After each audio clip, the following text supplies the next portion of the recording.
Autoklub Slovakia Assistance predstavuje simulátor nárazu.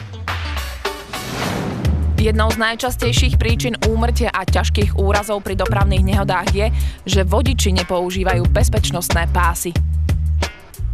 Nezapnutím bezpečnostných pásov sa môžu aj zdanlivo ľahké dopravné nehody zmeniť na tragické. Každý rok len v krajinách Európskej únie umiera pri dopravných nehodách takmer 50 000 detí, žien a mužov. Ďalších vyše 500 000 ľudí je zranených.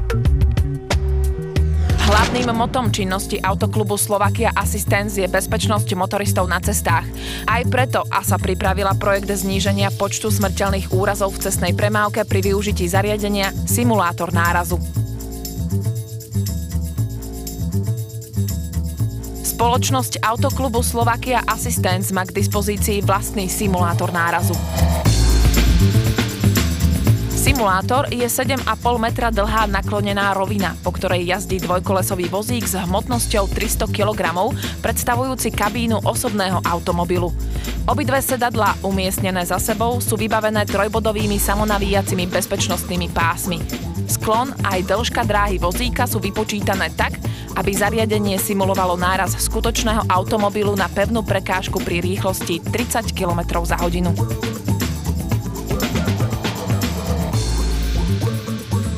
V zmysle podpory bezpečnosti cestnej premávky je spoločnosť Autoklub Slovakia Assistance pripravená umožniť prenájom zariadenia simulátor nárazu a prostredníctvom profesionálne vyškoleného personálu prispieť k podpore dopravnej výchovy na Slovensku. Simulátor nárazu absolvoval stovky akcií po celej Európe a stal sa neoddeliteľnou súčasťou takmer všetkých rozsiahlejších prezentácií súvisiacich s bezpečnosťou cestnej premávky.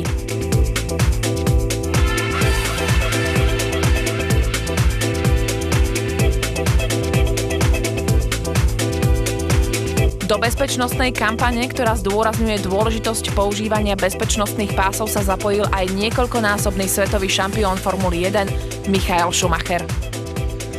Bezpečnosť na našich cestách podporila aj Škoda Auto Slovensko v Nitre počas trvania Sviatku motoristov. Autosalón Nitra 2008 v areáli výstaviska Agrokomplex. V spolupráci s ProRacing tímom sme umožnili vyskúšať si simuláciu nárazu naživo návštevníkom 8. ročníka Bratislavského autoslalomu.